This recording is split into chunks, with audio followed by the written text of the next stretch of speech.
السلام عليكم، ازيكم عاملين ايه؟ يا رب تكونوا بخير واهلا بيكم في فيديو جديد هنا على القناة. يلا بينا النهارده نعرف مع بعض ايه الواجهة بتاع الافتر افكتس وازاي نتعامل معاها. بس قبل ما نفتح البرنامج تعالوا اقول لكم كام حاجة كده بسيطة.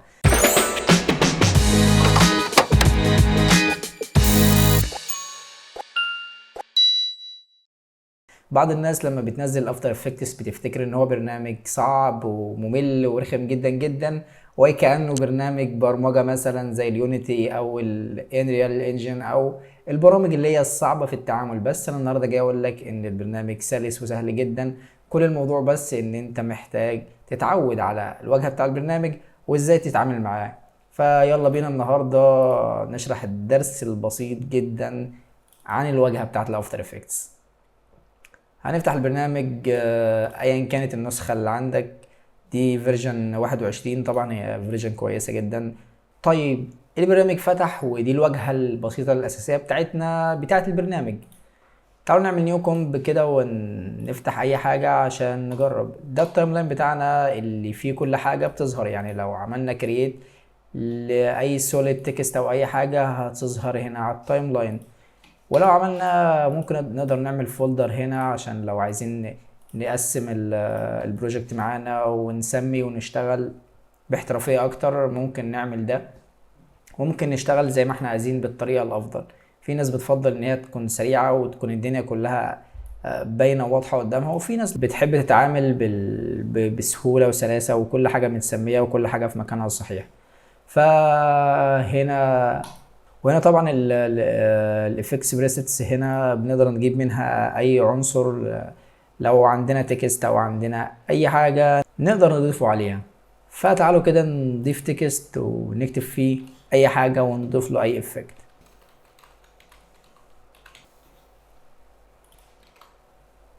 ده التكست. ونصيحة بقى، يعني اول حاجة لازم تفكر فيها اول ما تفتح البرنامج انك تعمل كنترول سيف، وتعمل على الاقل كل دقيقه او كل ما انت شغال. يعني انت لو اعتدت على الكنترول اس ده لازم كل شويه تعمل كنترول سيف، عشان لو لا قدر الله النور قطع، اي حاجه حصلت في البرنامج، اي حاجه ضربت، الفايل بتاعك معاك ومفيهوش اي مشكله.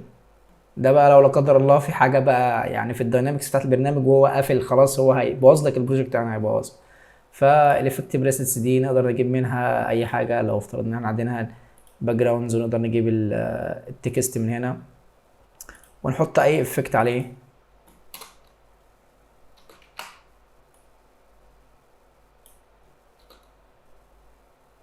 زي ما انتم شايفين ده اي افكت عادي جدا دلوقتي.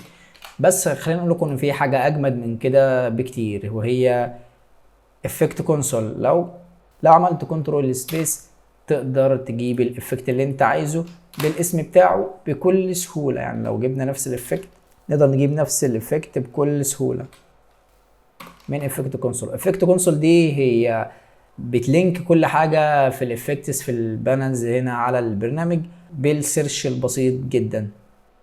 فدي هسيب لكم اللينك التحميل بتاعها في الديسكريبشن، والتسطيب بتاعها والسيت اب بتاعها بسيط جدا جدا. كل اللي عليك ان انت هتنزلها وهتشتغل معاك تمام جدا. طبعا ده البريفيو بتاعنا، نقدر اي حاجة هنضيفها هنا على التايم لاين هتظهر لنا في البريفيو، في زي ما انت عايز بعلامة الزائد او علامة الناقص عشان ترجع تاني.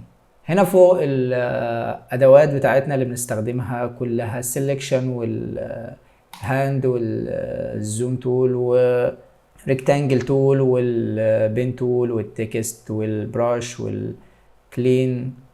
وبس كده، ده كان درس النهارده. اتمنى ان يكون الدرس كان خفيف عليكم، وان شاء الله من الدروس اللي جايه هنبتدي نشرح الانيميشن وازاي بتتم المراحل بتاعته وازاي اصلا بتيجي الفكره وازاي بنفكر ان احنا نحرك المشهد بناء على اي اساس. ده بكل بساطه كان الفيديو بتاع النهارده. اشوفكم فيديو جديد، والسلام عليكم ورحمه الله وبركاته.